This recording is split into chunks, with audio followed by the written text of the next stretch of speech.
ولتكن منكم أمة يدعون إلى الخير ويأمرون بالمعروف وينهون عن المنكر وأولئك هم المفلحون. Assalamualaikum warahmatullahi wabarakatuh. Alhamdulillah, wassalatu wassalamu ala rasulillah.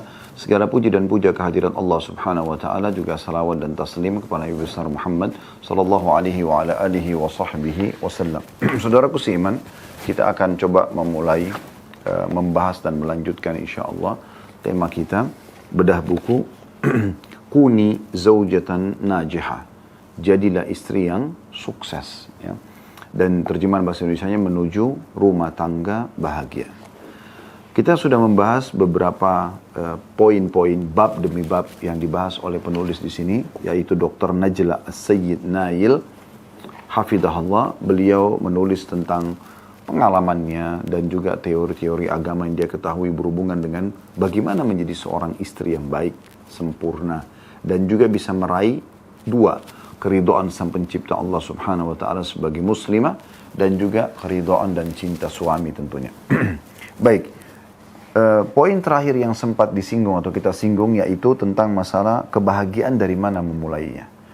Sebenarnya ini tidak perlu diulangin karena sudah kita jelaskan panjang lebar pada pertemuan yang lalu. Tapi saya sedikit tergelitik untuk kembali menjelaskan lagi dan coba memaparkan kembali agar kita semua teman-teman kembali menjadikannya sebagai bahan introspeksi diri.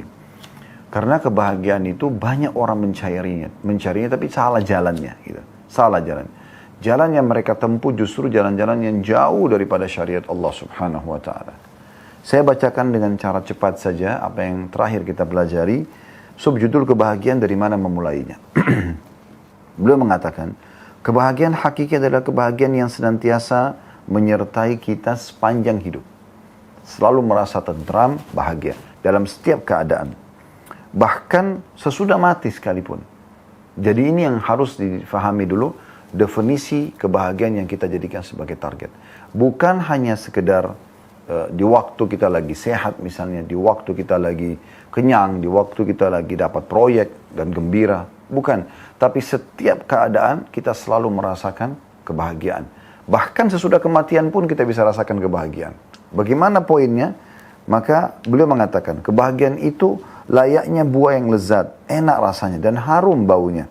Buah itu atau buah ini adalah hasil dari pohon yang senantiasa disirami dengan iman, akhlak dan cinta kebajikan. Lalu tumbuh besar dan menghasilkan buah tersebut. Jadi pondasinya adalah di saat Anda sedang mendapatkan melimpah nikmat dan Anda bersyukur, serta di saat cobaan datang Anda tetap bisa melalui dan menerimanya. Itu hanya bisa, bahkan itu membawa kepada kebahagiaan dan membawa juga kepada kebahagiaan nanti di akhirat sana.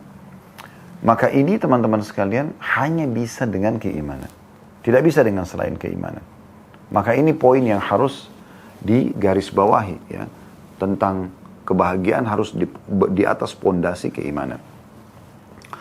Beliau mengatakan, hendaklah masing-masing suami istri ingat bahwa menghiasi diri dengan sifat dan akhlak yang diridai Allah dan dicintai Rasulnya adalah bahan bakar utama dalam menjalankan roda kehidupan rumah tangga yang bahagia. Akhlak adalah menu paling utama untuk membuahkan kebahagiaan. Jadi santun, ramah, saling mengerti, saling memaafkan. Dan ini semua diperintahkan di dalam agama Allah subhanahu wa ta'ala. Gitu. Karena itu kata beliau, hendaklah masing-masing suami istri menghiasi diri dengan akhlak tersebut. Ya. Jadikanlah niat karena Allah mendahului setiap amalmu sehingga rasa capekmu tak hilang dengan percuma. Jadi setelah menjelaskan perlu ada akhlak yang menjadi, ya, tolok ukur dan bahan bakar utama kebahagiaan tersebut, walaupun kebahagiaan tadi pondasinya adalah keimanan, maka selanjutnya beliau mengatakan, jadikan niat karena Allah mendahului seluruh amal yang kita kerjakan. Maksudnya perbuatannya, apakah tersenyum, melayani, ya, pasangan, berbagi, menasihati, semua itu memang kita lakukan karena Allah subhanahu wa ta'ala. Ya, sehingga tidak ada rasa jenuh, nggak ada juga sia-sia rasa capeknya. Tidak kita katakan misalnya, oh karena kita sudah sekian tahun mengabdi sebagai seorang istri, sekian tahun mengabdi sebagai seorang suami misalnya, atau berkorban, lalu kita anggap sia-sia aja nih, ternyata tidak ada manfaatnya. Enggak, dengan keimanan dan karena Allah SWT kita yakin kita akan mendapatkan pahala. Selanjutnya beliau mengatakan, senantiasa engkau mengingat Allah dalam segala keadaan, baik saat bermukim maupun bepergian. Mukim atau musafir sama, kita selalu mengingat Allah Subhanahu wa ta'ala. Kemudian, kerjakanlah pekerjaanmu dengan sebaik-baiknya dan jangan engkau tunda sampai hari esok. Urutkanlah pekerjaan-pekerjaanmu sesuai dengan prioritasnya. Kemudian, perbanyaklah memohon ampunan kepada Allah Subhanahu wa ta'ala dan taubat dari dosa.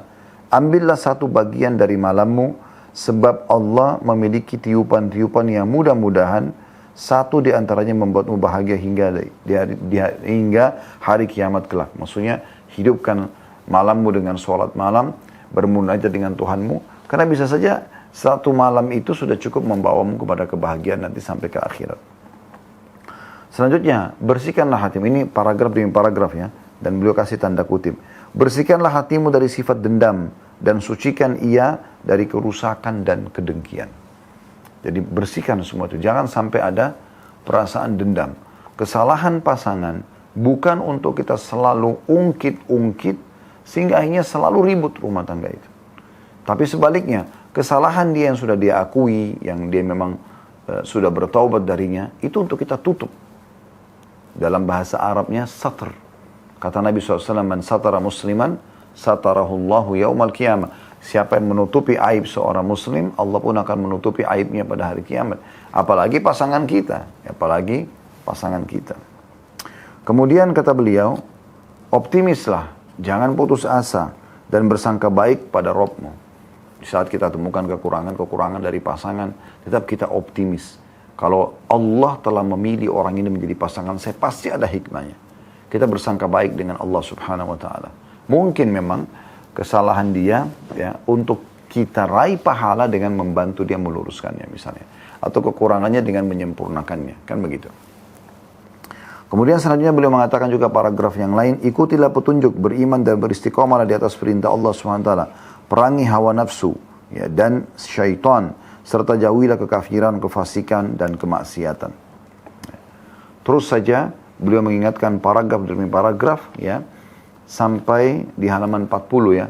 Saya tidak ulangi semuanya, tapi intinya adalah beliau mengingatkan agar kita jangan sampai salah menerka dan memahami makna daripada kebahagiaan atau dari mana kita memulai kebahagiaan tersebut. Intinya di atas pondasi keimanan, kemudian di bahan bakar penggerak semua ya, kehidupan kita sehari adalah akhlak, bermuamalah yang baik. Di saat pasangan kita salah, kita memaafkan, dan di saat kita salah kita meminta maaf. Ini poin yang harus digarisbawahi. Baik, kita akan masuk teman-teman judul kita pada siang ini.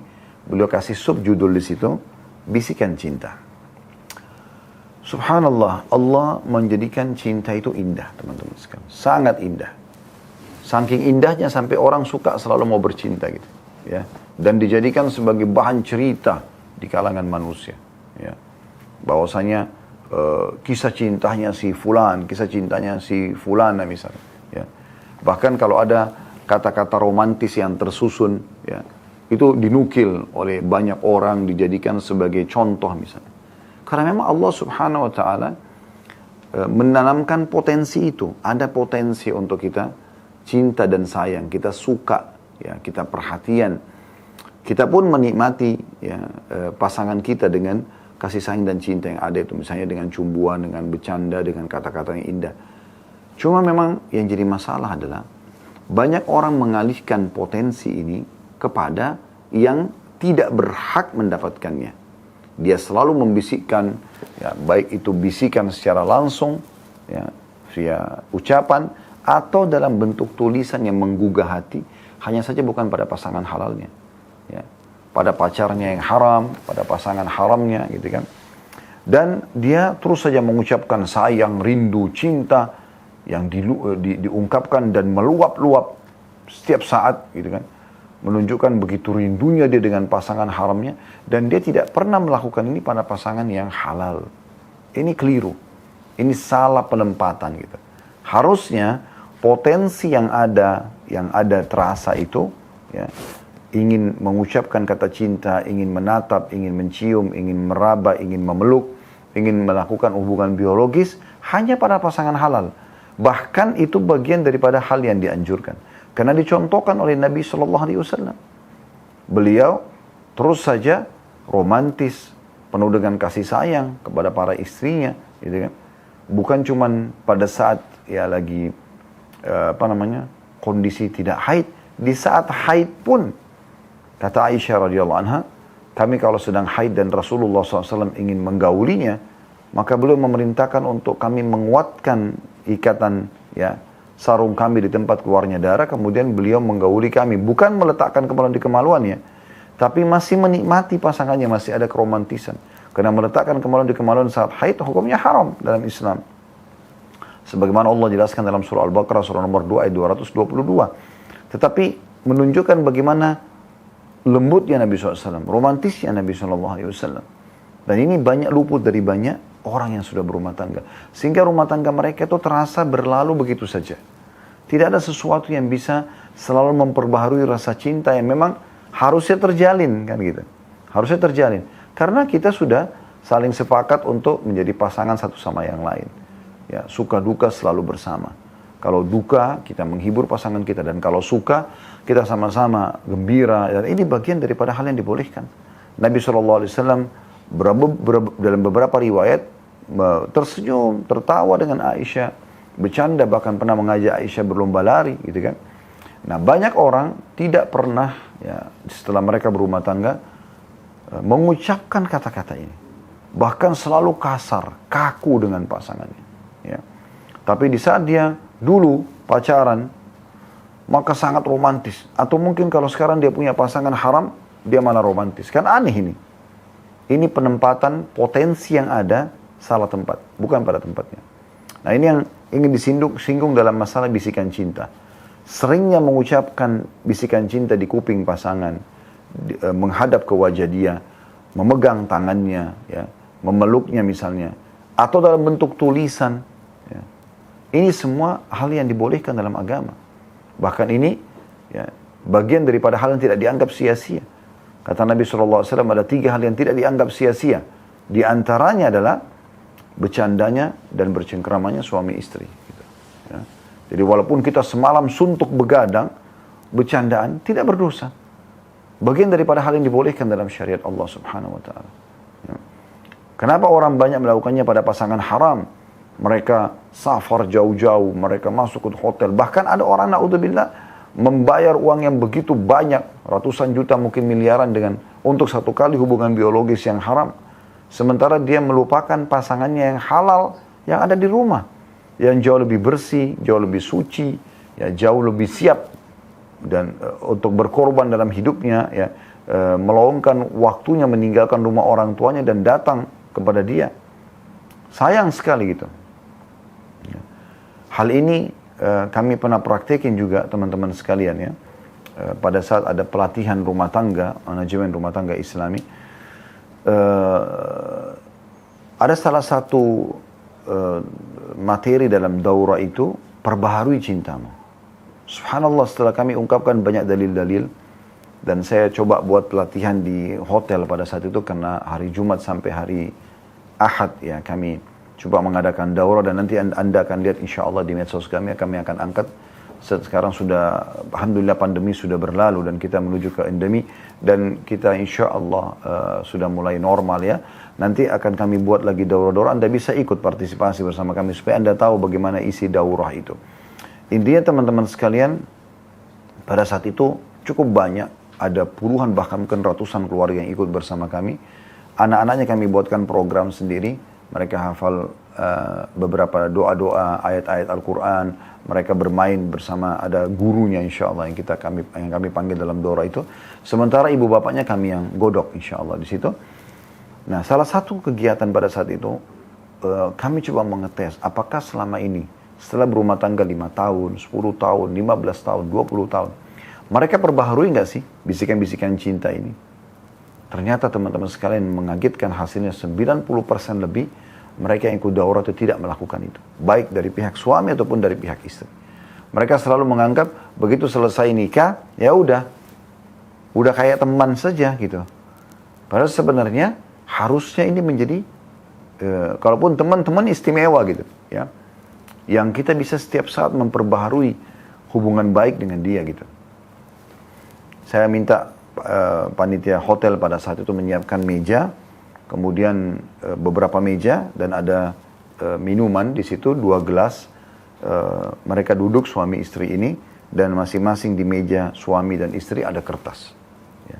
Di situ isinya adalah bagaimana suami ini mengungkapkan pada istrinya, gitu kan, ucapan terima kasih misalnya karena sudah memilih dia menjadi suami, atau dia suka dengan istrinya, dan bahasa-bahasa sayang dan cinta, begitu juga istri mengucapkannya. Dan ungkapan mereka setelah itu saya coba tanya, apa yang dirasakan? Sambil melihat ke wajah pasangan, menatap matanya yang banyak luput dari banyak orang itu.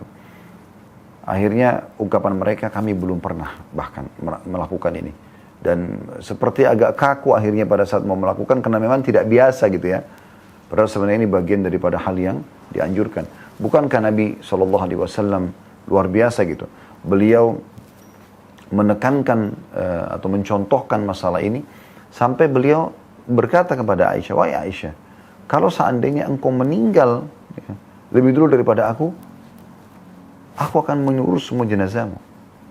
Dan Nabi SAW juga mengatakan kepada Aisyah, aku setelah mengetahui engkau akan menjadi istriku di surga, maka aku tidak peduli lagi dengan dunia ini. Bagaimana bahagianya Aisyah menangkap kata-kata seperti ini?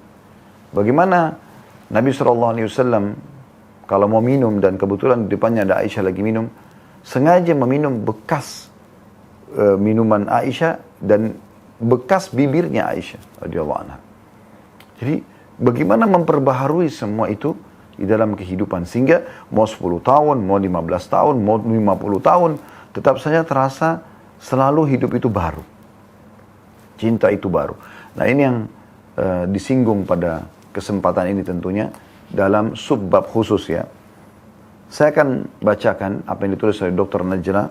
Beliau mengatakan bisikan cinta di bawah judul ini. Sebelum saya sudahi langkah-langkah yang harus engkau tempuh demi meraih rumah tangga bahagia,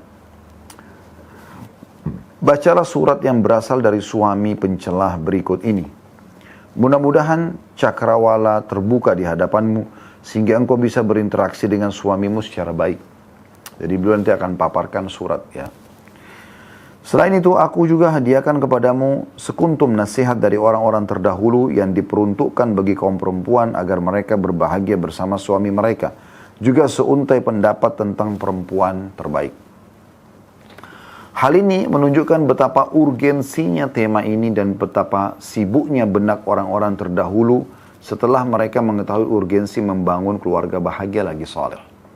Ingat, kapan kita baik dalam kehidupan rumah tangga kita di dunia bersama pasangan, kita bisa bercumbuan, kita bisa bercengkrama, kita bisa makan sama-sama, tidur sama-sama, mandi sama-sama, segala macam hal kita bisa nikmatin setiap waktu kita bersama. Kenapa disia-siakan gitu? Padahal itu hal yang sangat positif. Dan sudah gitu kita bisa membawa pasangan kita bersama-sama di akhirat, sampai ke akhirat sana. Lalu beliau mengatakan, coba renungi wahai muslimah, isi surat suami yang mencela istrinya. Apa maksudnya nanti kita bacakan ya. Beliau mengatakan, istriku, catatan suami yang mencela istri. Ini masuk dalam masalah bisikan cinta itu ya. Suami ini mengatakan, istriku tercinta, aku tuliskan surat ini karena aku mencintaimu. Aku meminta keridhoanmu sebagai istriku dan aku berikan untukmu hidupku sebagai hadiahnya. Aku katakan dalam hatiku, engkau adalah ibu bagi anak-anak dan istri. Engkau adalah cinta kasih dan ketentraman. Engkau adalah pengharum rumahku. Aku gandeng tanganmu dan kita naiki bahtera bersama menuju daratan aman di sisi Rabb yang Maha Pengasih. Jadi gini, kalau kata-kata yang kita ungkapkan dengan lisan tidak bisa tersusun seperti ini, Seringlah panggil sayang, cinta, ya, kekasih, panggil panggilan yang indah, yang baik itu. Kenapa saya bahasakan ini? Karena banyak saya temukan, bahkan pernah bersama saya ada orang ikhwah dan akhwat saya, kebetulan satu mobil, mereka suami istri, dan saya kaget mereka saling memanggil dengan julukan yang kurang baik. Walaupun mereka bercanda tidak sambil ketawa gitu. Saya sempat tanya, apa itu? Oh, karena ini, karena itu. Ada yang karena badan pasangannya gemuk, dipanggil dengan julukan-julukan yang kurang baik. Kemudian atau suaminya mungkin agak gelap kulitnya, dipanggil dengan apa julukannya. Dan seterusnya lah. Ya, ini contoh-contoh saja. Dan Allah mengatakan dalam surah Al-Hujurat. Ya. Wala tanabazu bil alqab. Jangan saling memanggil dengan julukan-julukan yang jelek. Karena itu berbekas. Kenapa nggak bilang cantik? Kenapa nggak bilang gagah? Kenapa nggak bilang apalah ya, wangi ya, pangeran, ratu? Kenapa nggak panggil semua kata-kata ini misalnya? Kenapa harus hal-hal yang buruk gitu? Gendut lah, pendek lah, kurus lah, hitam lah, inilah, kucil lah, dan segala macam. Kenapa harus seperti ini? Kenapa nggak hal-hal yang baik? Itu contoh saja ya. Kemudian juga kenapa nggak sering mengungkapin terima kasih. Ya, kalau kita bahasa sudah paham, agama sudah paham sunnah, jazakallahu khairan. Semoga Allah balas Anda dengan kebaikan. Perempuan, jazakillahu khairan. Kalau laki-laki ucapin ke perempuan, jazakillahu khairan. Kalau perempuan ucapin ke laki-laki, jazakallahu khairan. Coba ibu-ibu, akhwat sekalian, pegang tangan suami dengan tulus. Tatap matanya lalu ucapkan, jazakallahu khairan. Atas apa yang selama ini diberikan. Sudah memilih saya sebagai istri, sudah memilih saya sebagai ibu anak-anak, sudah memilih saya sebagai pasangan hidup, sudah menemani saya sekian tahun. Apalah bahasa yang kira-kira kita anggap memang dia sudah melakukannya. Itu juga dengan suami. Pekah dalam melihat pengorbanan-pengorbanan pasangan. Masakannya enak dipuji, pakaiannya bagus dipuji, rumahnya bersih dipuji, pengorbanan sekecil apapun puji, sekecil apapun. Terima kasih dan puji. Kita dibolehkan. Bahkan subhanallah dalam syariat Islam saking pentingnya bab ini sampai boleh bohong dalam memuji. Ya. Misalnya seorang suami mengatakan, saya belum pernah bertemu wanita secantik kamu. Padahal sebenarnya tidak, mungkin ada yang lain. Atau istri mengatakan, saya belum pernah ketemu dengan suami setampan kamu. Misal contoh. Tapi mungkin ada yang lain, tapi dia mengungkapkan untuk memasukkan kegembiraan dalam hati pasangannya. Bahkan ada hadis Nabi SAW yang mulia. Kata Nabi SAW, termasuk hal yang amal yang dicintai Allah adalah memasukkan rasa gembira ke dalam hati seorang muslim. Coba Anda bayangkan. Itu umumnya muslim. Bagaimana dengan Anda masukkan kegembiraan ke dalam hati pasangan? Ya memang sudah mau meluangkan waktu hidupnya untuk bersama dengan kita. Anda ungkapin semua itu. Ya. Sesekali Anda coba tulis tulisan. Surat kah? Suratnya ditulis indah. Gitu kan? Pakai kop surat yang bagus, amplop yang bagus, atau misalnya sekarang di WA misalnya, dengan ungkapan-ungkapan yang baik gitu ya. Kita lanjutkan paragraf kedua, setelah dia memuji istrinya, ya, ini surat seorang suami kepada istrinya. Saya ulangi paragraf pertama, istriku tercinta, aku tuliskan surat ini karena aku mencintaimu. Aku meminta keridoanmu sebagai istriku dan aku berikan untukmu hidupku sebagai hadiahnya. Ya, aku siap hidup bersamamu. Aku katakan dalam hatiku, engkau adalah ibu bagi anak-anak dan engkau juga adalah istriku. Engkau adalah cinta, kasih dan ketentraman. Engkau adalah pengharum rumahku. Aku gandeng tanganmu dan kita naiki bahtera bersama menuju daratan aman di sisi Rabb yang Maha Pengasih. Paragraf kedua, tapi tiba-tiba badai menghadang dan angin menerpa jalan kita. Jika kita tidak bersama-sama waspada menghadapinya, niscaya kita akan kehilangan kendali bahtera dan niscaya tujuan kita menjadi sia-sia. Aku katakan dalam hatiku, tidak. Aku tidak akan membiarkan bahteraku tenggelam. Aku genggam penaku dan beberapa carik kertasku. Tiba-tiba aku menulis celaan dari seorang kekasih untuk yang dikasihinya. Tidakkah engkau ingat, wahai istriku tercinta, di awal-awal pernikahan kita, betapa engkau menjadi simbol kewanitaan. Tapi aku tidak tahu bagaimana engkau sekarang bisa menjadi wanita yang tidak enak untuk dipandang. Apakah engkau lupa bahwa di antara sifat-sifat perempuan salehah ialah menggembirakan jika dipandang oleh suami? Jadi, judulnya adalah surat suami yang menghina istri. Padahal sebenarnya tanda kutip di sini ya. Bukan berarti menghina seperti yang Anda bayangkan, tapi bagaimana dia mengingatkan kesalahan dan kekurangan istrinya demi kebaikan. Supaya istrinya menyadari misalnya sebuah kekurangan dan akhirnya memperbaikinya. Ya. Paragraf selanjutnya dia mengatakan, tidakkah engkau ingat, wahai istri kebanggaanku, betapa seringnya engkau mengungkit-ungkit di hadapanku tugas-tugasmu sebagai ibu rumah tangga, menjamu tamuku, dan memenuhi keinginanku. Lupakah engkau dengan firman-Nya dalam surah Al-Baqarah 264 bunyinya, a'udzubillahi minasyaitonirrajim, ya ayyuhalladzina amanu la tubtilu shadaqatikum bil manni wal adha.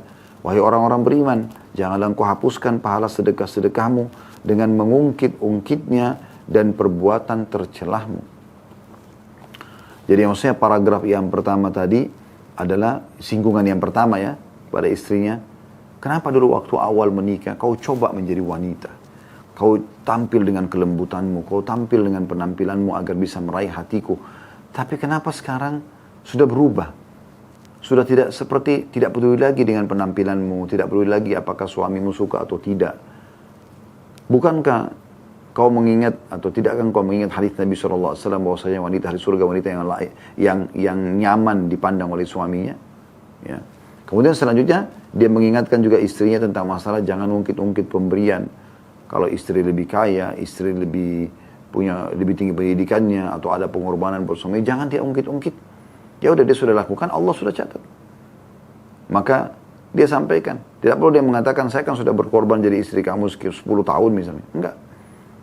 Allah SWT mengatakan, dia katakan, ingatkan. Hai orang beriman, janganlah kalian membatalkan sedekah-sedekah kalian dengan mengungkit-ungkitnya. Ya.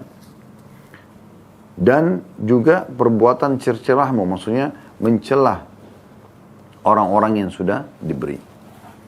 Lalu kemudian paragraf selanjutnya dia mengatakan, tidakkah engkau ingat, wahai kekasihku, betapa banyak kita berjanji pada saat kita menikah, agar kita saling tolong-menolong satu sama lain dalam ketaatan, dan mengemban tugas dakwah, atau menyuruh manusia ke agama Allah.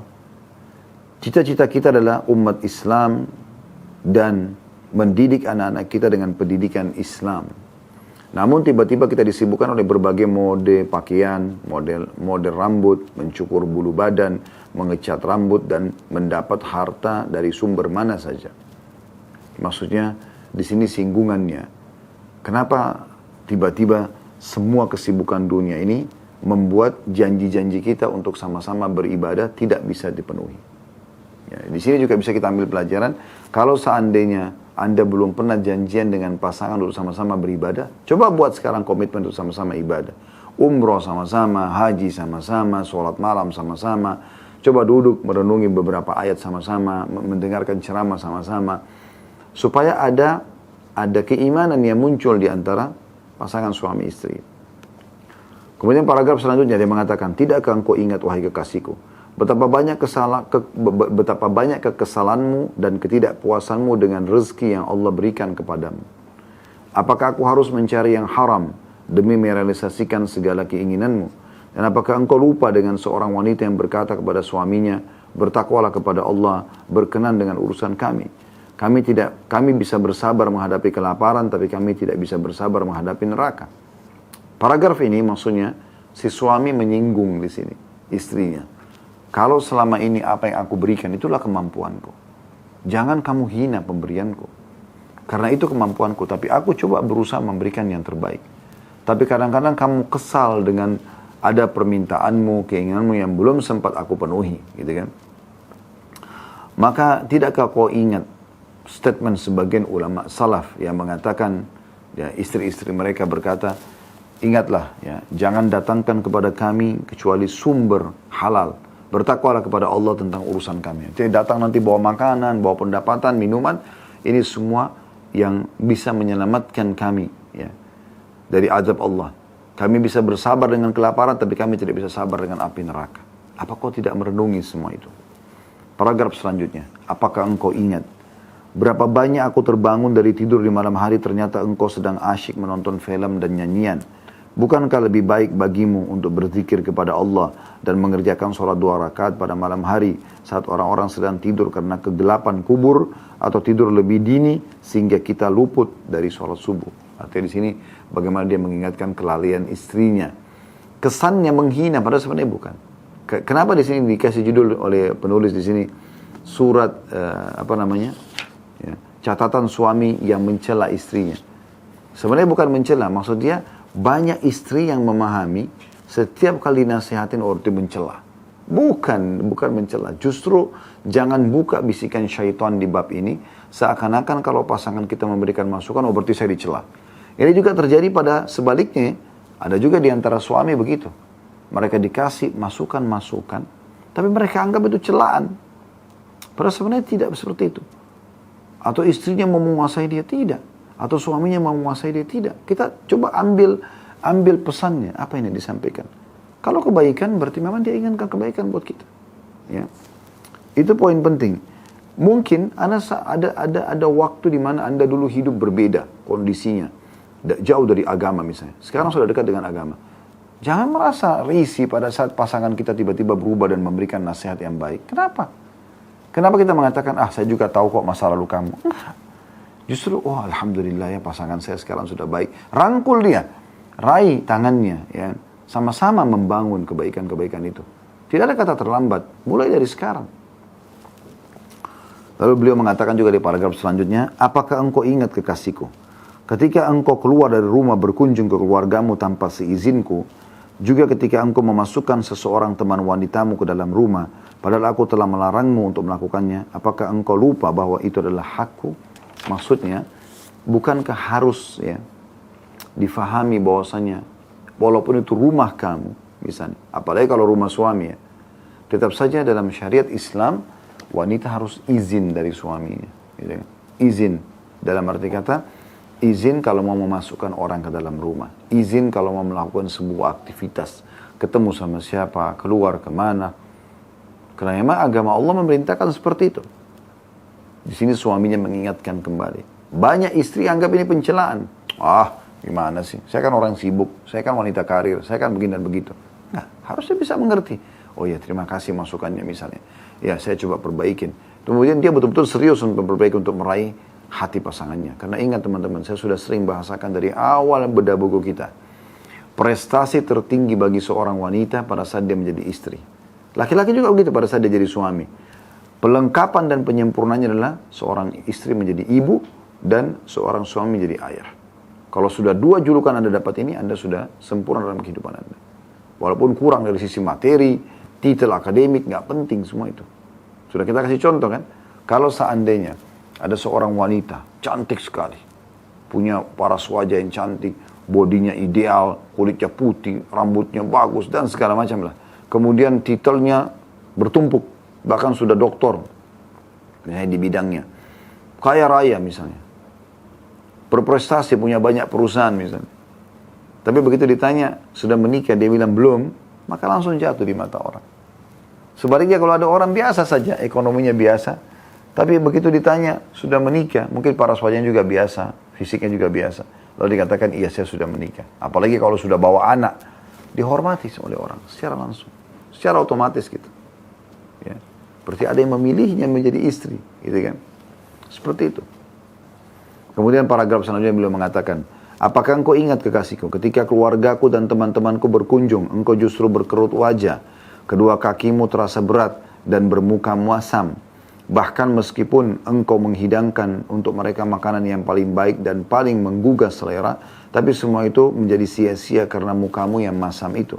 Tidakkah engkau mengetahui sebuah pepatah, temuilah aku dan jangan memberi aku makan.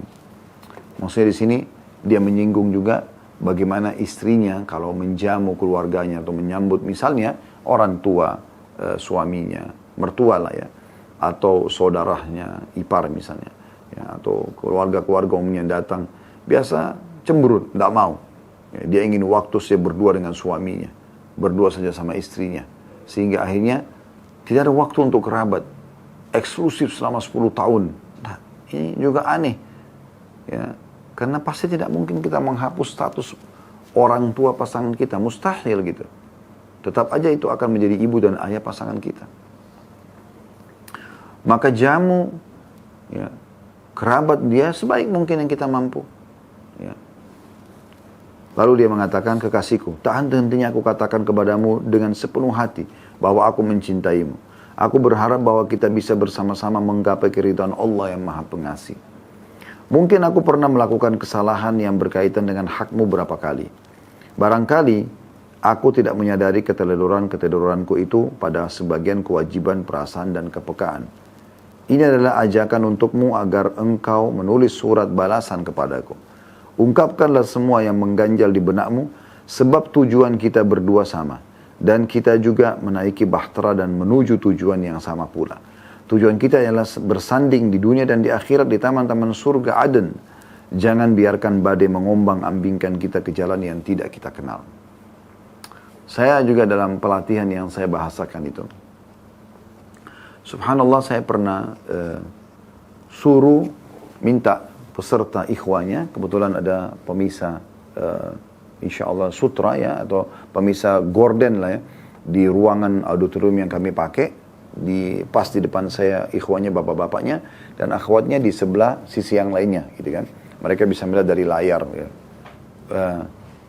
Saya sempat minta di antara pelatihan itu, coba tulis ya, ungkapkan semua yang selama ini dianggap sebuah kelebihan pasangan.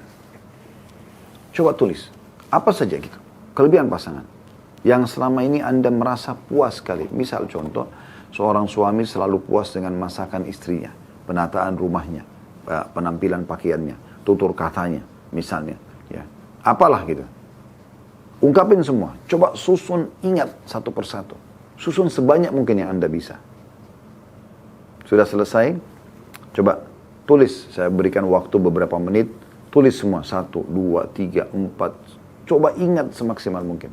Setelah selesai, taruh, ya, jangan diganggu lagi, kemudian coba lembaran yang lainnya, tulis semua yang membuat kesal dari pasangan.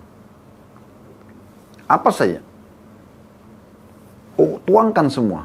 Saya tidak suka dia begini, saya tidak suka dia begini, saya tidak suka dia begini. Ungkapin semua. Tulis sebanyak mungkin. Sudah selesai, yang pujian dan juga yang celaan, tanda kutip sini yang tidak disukai, di staples, ya, ditulis namanya. Kemudian setelah itu, mereka tidak tahu, di ruangan itu saya langsung mengatakan, sekarang saya minta masing-masing dari suami memberikan lembaran yang ditulis kepada istrinya. Istri memberikan pada suaminya. Walaupun sempat sedikit gemuruh tadi karena mereka pikir itu hanya sekedar dituangkan di kertas, tapi ternyata ungkapan ini akan disampaikan ke pasangannya gitu. Cuma ini kan memang daurah, pelatihan. Bagaimana kita belajar untuk bisa mengungkapkan, tapi kita ingin mencari solusi kalaupun ada masalah, dan kita ingin mengungkapkan pujian kalau memang itu layak untuk disampaikan. Maka setelah itu saya bilang, setelah menerima Bapak Ibu, coba baca baik-baik. Baca semua pujian yang disampaikan oleh pasangan tersebut. Baca poin demi poin dengan hati nurani, dengan perasaan ingin tahu gitu. Dibacalah semua kelebihan itu. Setelah selesai ternyata jadi nanti dia tahu, ternyata pasangan saya suka sekali masakan saya, suka penampilan saya, suka penataan rumah saya. Atau si istri mengatakan, saya suka sekali kalau suami saya menggunakan berpenampilan misalnya, atau menggunakan parfum ini, atau kalau sedang ngobrol, atau sedang duduk, atau sedang ini dan itu. Udah selesai semua, coba baca yang positifnya dulu. Sudah baca semuanya, kasih waktu, sudah selesai, sudah, baik. Sekarang baca ya, yang tidak disukai oleh pasangan kita. 1, 2, 3, 4. Tapi saya minta pada saat baca ini, baca dengan hati yang terbuka lapang, dada lapang, ingin menerima masukan, ibarat orang yang sedang ingin mengupgrade dirinya menjadi lebih baik. Sehingga apa yang diungkapkan oleh pasangan itu kita bisa terima. Oh, ternyata ini yang pasangan saya tidak suka. Kemudian coba diperbaiki. Nah, dengan cara seperti ini insya Allah kita jadi tahu. Nah, ini kurang lebih yang tadi juga Dr. Najla inginkan. Bagaimana seorang suami dia ungkapin dalam bentuk tulisan. Dia minta istri juga balas dalam bentuk tulisan. Kemudian dibaca dan terbiasa untuk saling ngobrol satu sama yang lain, yang penting dengan kesantunan. Maka dengan itu insya Allah diharapkan kehidupan mereka bisa jauh lebih harmonis dan romantis ke depannya. Ingat, sekali kita akad nikah, kita rangkul tangan pasangan kita untuk kita bawa sampai ke akhirat sana. Begitulah Islam mengajarkan kepada kita. Baik teman-teman sekalian, kita lanjutkan lagi dengan lanjutan daripada bisikan cinta yang ditulis oleh Dr. Najla ini dengan pesan untuk kaum Hawa. Ini disempurnakan bahasan bisikan cinta ini dengan pesan-pesan dari sahabat dan tabi'in. Saya langsung bacakan saja. Beliau mengatakan, sungguh para sahabat sangat menaruh perhatian terhadap wanita.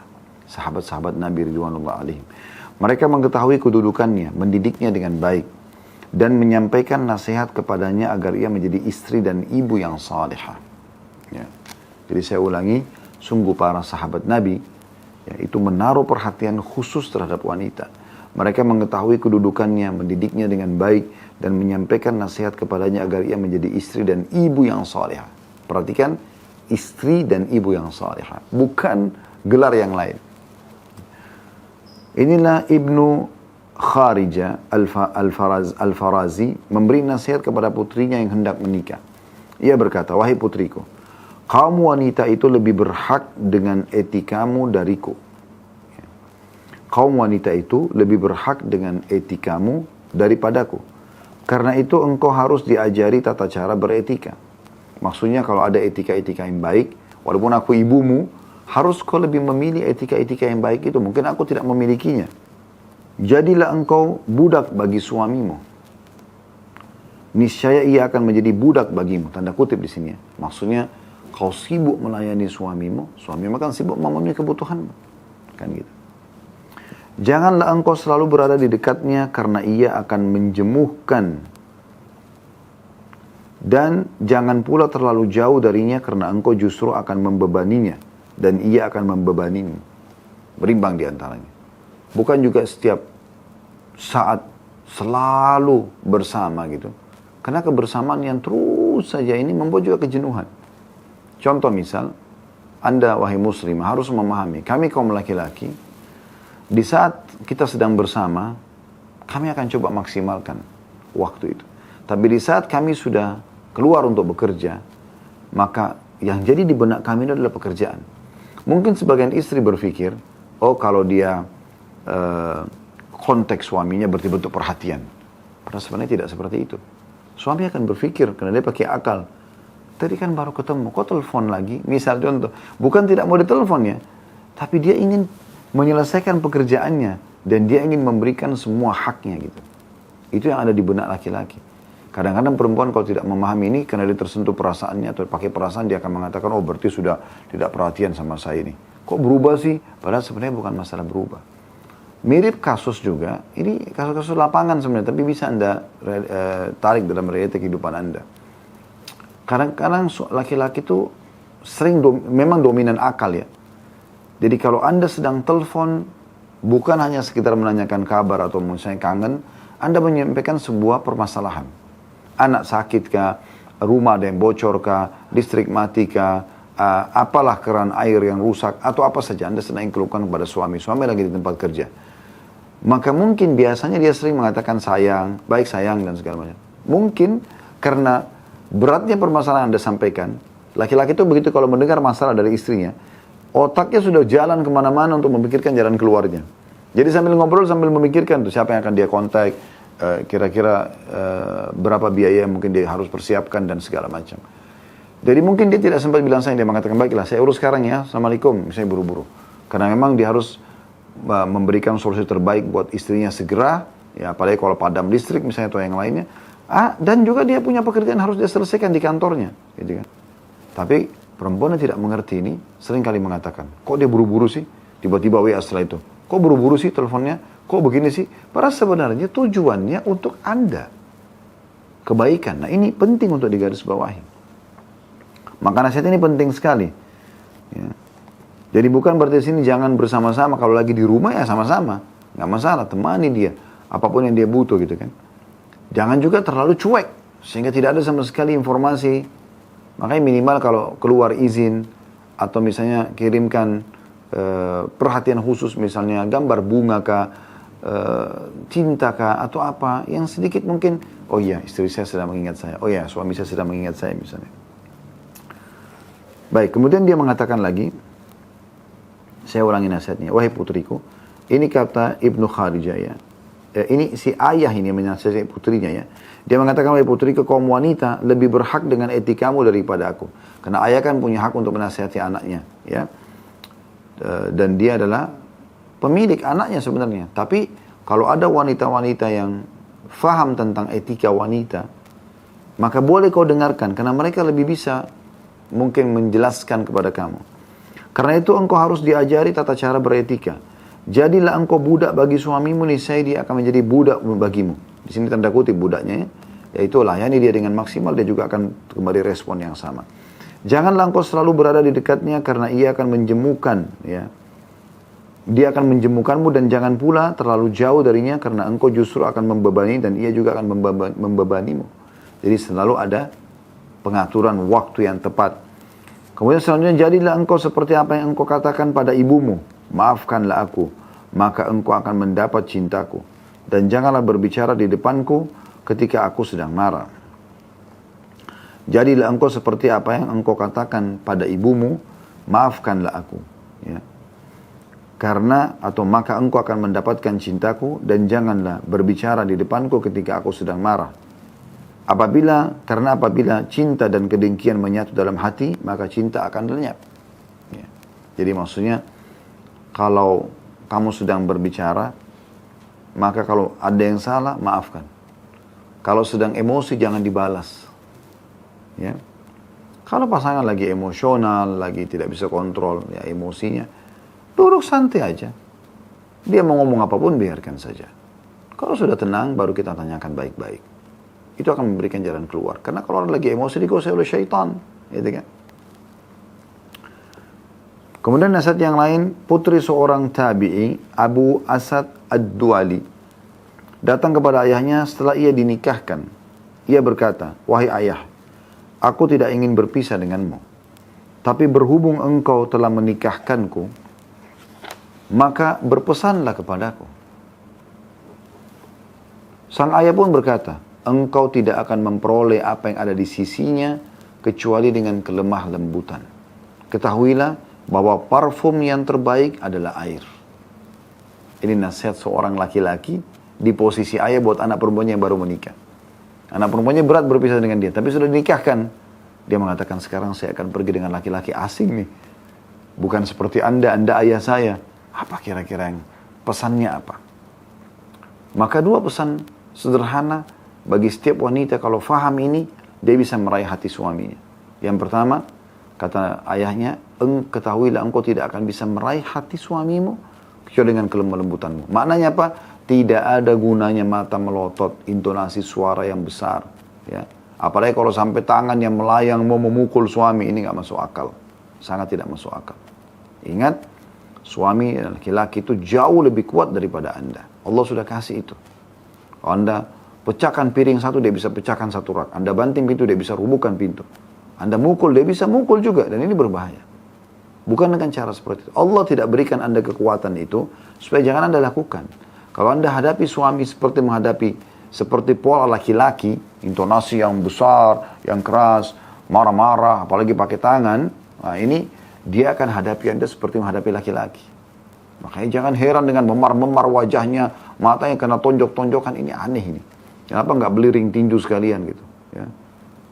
Tapi itu terjadi. Tapi kalau dengan kelemah lembutan, laki-laki bisa tunduk di situ, lembut, santun. Suaminya nanti akan malu kalau mau marah karena istrinya lembut. Iya, ada apa? Kamu tidak masak?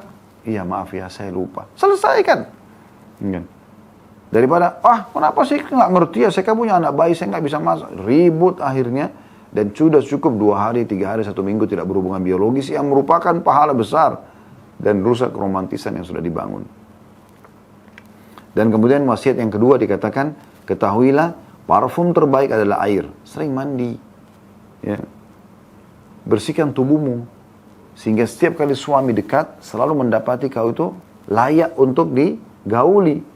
Karena itu yang membuat suami jadi suka, kelemah lembutan dan terpenuhi biologisnya. Selanjutnya,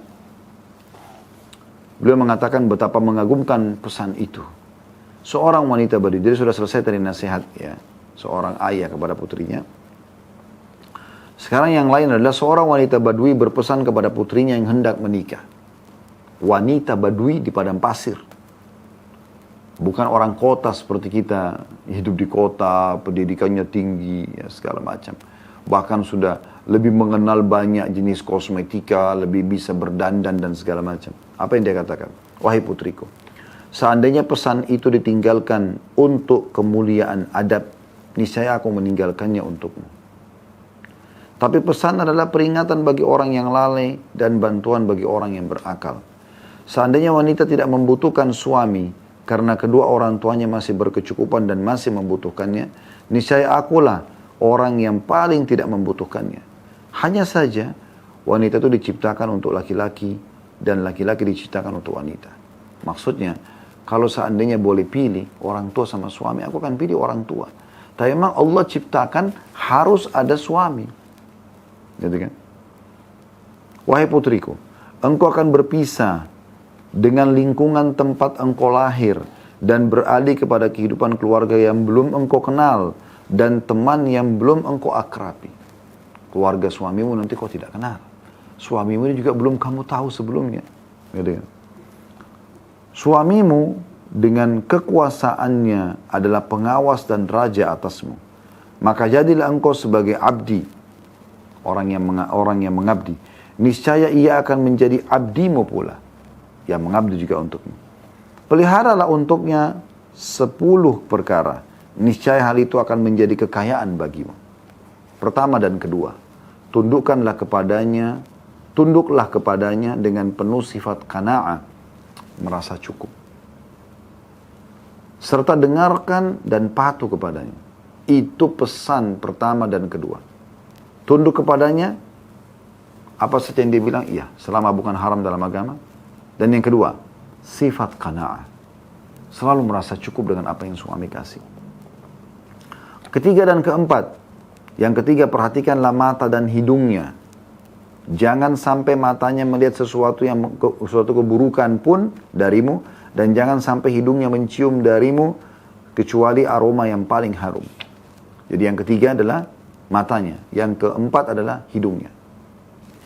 Buat selalu matanya suami kalau lihat, pasti sesuatu yang dia senang. Penampilan, cara jalan, bahkan boleh dengan seksinya, dengan menggodanya. Silakan, saya sudah sering bahasakan. Yang dijual, oleh pelacur-pelacur di luar sana, justru itu. Ya. Dandanan yang seksi, ya, wangi, tutur kata yang manja, menggoda, tatapan mata, bahasa-bahasa tubuh. Kenapa setiap istri tidak lakukan ini? Kenapa harus pelacur-pelacur itu? Kalau Anda lakukan ini, Anda sudah cukup bisa menguasai hati suami Anda. Itu yang ketiga dan keempat. Jadi yang pertama, tunduk dengan perintahnya. Selama bukan haram. Yang kedua, qanaah. Selalu merasa cukup dengan apa yang diberikan. Yang ketiga, perhatikan matanya. Supaya dia lihat sesuatu yang dia senang. Ya. Yang keempat, jaga hidungnya. Yang dia cium selalu wangi saja. Wangi saja. Mau dari hembusan nafas, mau bau mulut, mau bau badan secara umum, mau bau kemaluan. Yang kelima, perhatikan tidur. Dia mau istirahat, perhatikan. Kasih tempat tidur yang bagus. Buat dia senyaman mungkin, sejuk. Pijit badannya supaya dia nyaman tidur. Yang keenam, makannya. Sebab keterlambatan waktu makan akan memicu gejolak. Dan tidur yang tidak nyenyak akan memantik amarah. Ini wasiat wanita Badui untuk anak perempuan yang mau menikah. Ya. Sudah 6 ya. Jadi yang pertama, tunduk kepadanya. Selama itu perintah bukan haram. Yang kedua, qanaah, merasa cukup. Yang ketiga adalah perhatikan penglihatan matanya. Yang keempat adalah hidungnya. Aroma yang dicium oleh hidungnya. Yang kelima, perhatikan tidurnya. Supaya dia cukup tidurnya di rumah dan istirahat yang nyaman.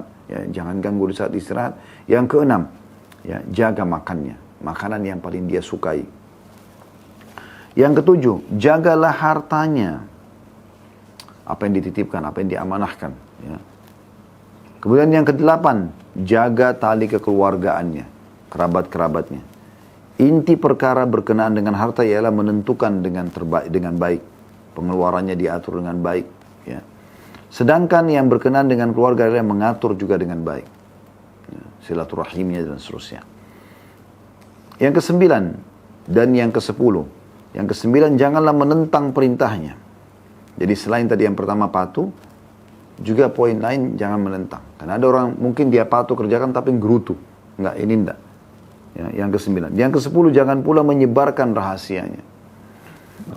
Apa yang kau ketahui tentang kekurangan suamimu, hanya engkau saja yang tahu. Engkau bantu dia untuk menyempurnakan kalau kekurangan, dan bantu memperbaiki kalau itu kesalahan. Bukan malah disebarkan sana sini. Sebab jika engkau menyelisihi perintahnya, maka hatinya menjadi dongkol. Dan jika engkau menyebarkan rahasianya, maka engkau tidak akan pernah merasa aman dari pengkhianatannya. Janganlah engkau menampakkan kegembiraan di hadapannya ketika dia bersedih. Dan jangan pula menampakkan kesedihan ketika ia bergembira. Artinya, berjalan bersama dengan apa yang suami rasakan. Kalau dia bahagia, kita bahagia bersamanya. Sedih, dia sedih, kita sedih bersamanya. Gitu kan? Maka ini 10 hal sudah cukup akan membuat suami teraih hatinya oleh si istri tadi. Allahu a'lam. Ini bahasan kita insyaAllah. Dan kedepannya kita akan masuk ke judul yang baru, yaitu perempuan terbaik dalam timbangan kaum laki-laki soleh dan perempuan terbaik dalam timbangan Islam.